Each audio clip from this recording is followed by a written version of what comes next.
Okay, now what's left after we just got done our stretching is we're going to go into our strength training exercises, and there's basically 4 major strength training exercises we do, and they're all going to kind of target some slightly different areas.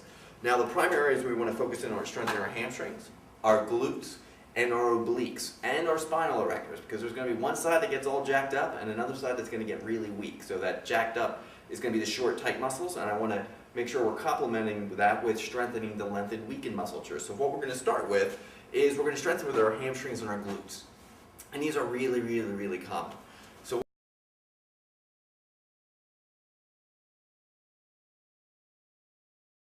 what we're going to do is, scoop this out of our way, we're going to be as laying flat. We're going to start with a bridge, and I really love to do these on an elevation. You can do these with your feet on a stability ball, even better for stabilization and balance. It's a little bit tougher. So we'll start just getting started. We're just going to have our feet up on a bench. It can be a wall. It can be just about anything.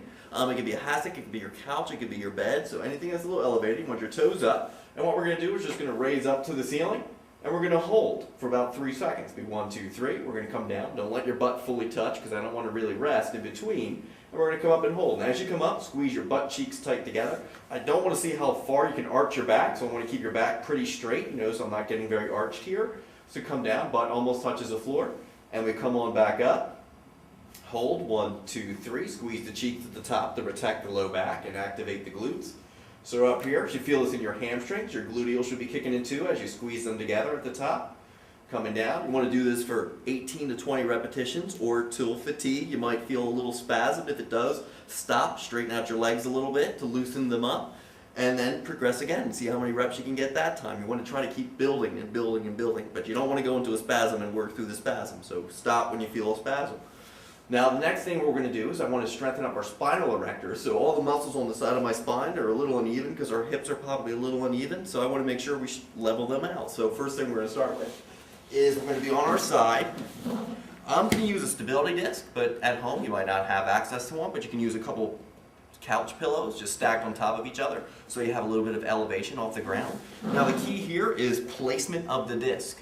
If I move the disc a little too far this way, this exercise is really easy, kind of useless, and if I move it too far this way, I can't raise my legs at all. So basically I want to kind of be right around my hip area. We're going to have an arm out. I'm going to be a little elevated. You notice my shoulder is a little bit higher than my hip, and what we're going to do here is you're going to hold the ground for a little balance because I don't want you to kill yourself. We're just going to come up and hold. So it'll be 1, 2, 3, 4, 5. Let your legs come down. You can get a full rest on this one.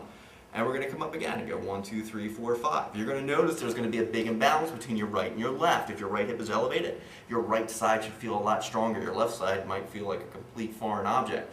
So what we're going to do is we're going to do that 18 to 20 repetitions, trying to hold for 3 seconds, 3 to 5 seconds. And then we move on to the other side. Now this gets pretty tough, so if you need to make it a little easier, remember you move the disc a little closer to your feet. This is a lot easier than where it just was. And it doesn't have to move far for it to make a pretty big impact. So I also want you to try varying your toe position for your top leg. So do a couple with them both straight ahead, do a couple with your heels apart, and then do a couple with your toes apart. They actually target different muscle groups, so try to find out which one's weakest and always do the weakest. Don't always constantly keep doing what you're better at. Always do what you're weak at, because those are the ones that are inhibited and need the most attention. So the next one we're going to do is going to be similar position, but now I'm going to be moving my upper body up and down. This is going to be targeting my obliques, those muscles off to the side here. And these are really key and pivotal to making sure my hips stay level, because we just stretched them out so everything should be level, and I'm going to try to strengthen everything to make sure it stays there.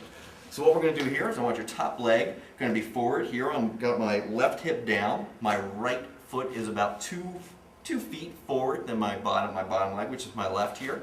And so what we're going to do is our hand behind the head, and we're going to come up and hold. I'm squeezing big time up here, coming up, coming down. I'm reaching my top hand towards my bottom foot, which is out nice and straight. Then I want you to do 10 reps like this, and then I want you to come up and reach for your top foot. So you're coming up and rotating a little bit. This is a slightly different angle on your oblique. Different fibers being involved here. They can feel very different from one side to the other. So 10 to the bottom foot, and then 10 to the top foot. We're going to switch up. That was my right side, which is my dominant side, because that's the side that's a little elevated. When I do my left, it's a very different world. And once again, where you place the disc makes a big, big difference on how you feel these. If I have this disc underneath my shoulder, I can do these all day long. But if you need to start there, that's okay. But just know to progress it, move it a little bit closer to your hip and underneath your hip. You can't go too far, because then you have no lever point, so you won't be able to go anywhere. So you want to play with that point that works for you, where you can get a good 20 repetitions, 10 to the bottom leg and then 10 to the top, where you feel comfortable. And if you ever need to add some reps to make it a little bit more intense, or just change the disc position to make that pretty challenging by the end. Now the next one we're going to do is, I've got to make sure we focus on our gluteus minimus and medius. We released it a little bit in the beginning, and now I want to make sure we're going to target these areas. These might look a little bit like kind of like a Jane Fonda exercise, but these are really key exercises. I think I love doing these best up against the walls, so to make sure you're straight. So you can start that way, just kind of pin your shoulders against, your butt cheeks against, and your legs and your heels against. And what you're going to do is basically just raise straight up in the air. Now you can start with just your weight of your leg, just body weight, and eventually you'll probably have to utilize a ankle weight, maybe like a 2.5, maybe progressing up to a 5 if you get pretty cocky with yourself. So basically you just want a nice straight line up against the wall is the best to make sure everything stays straight. You're going to raise, hold for 1 to 2 seconds, come down, and raise back up. But what I want you to do to alternate this up is change your toe position. You see how now my toe is pointing downward? And these are all hitting different fibers of the same muscle group, my gluteus medius in this case. And then I want you to point the toe up. And when I point the toe up, notice my hip. I don't want my hip to be changing either. And if you need a little bit more balance, you can always bend the bottom leg. That's totally fine. So we're coming up. I want you to do 8 with your toe up, 8 with your toe straight ahead, and then 8 with your toe down. So that's 24 reps altogether. And if you can't get there, if you have to do 10, start there and do 3, 3, and 3. However you want to break it down, but try to do equal numbers with your toe straight, toe up, and toe down. And switch sides. And like I said, what happens on one side isn't going to be the same on the other. So if you have a dominant side, don't keep doing more and more. Only do as many as you can do on the weak side. So even if the one isn't quite tired yet, it's okay. It's a dominant side. It doesn't need that extra work. The weak one needs it more. So after we do both sides, we're going to switch. And then basically what we're going to do is we're going to do something a little different. I want you to still, if you're up against the wall, keep your hips and your shoulders against the wall. But now you're going to slide your leg a little forward. This is going to hit your gluteus minimus. So we're just going to raise up, hold, 1 to 2 seconds, coming down, up, hold, 1 to 2. This is a slightly different version. The gluteus minimus and medius are close to each other, but they're both a little bit different. You notice there might be a big disparity between your minimus and your medius.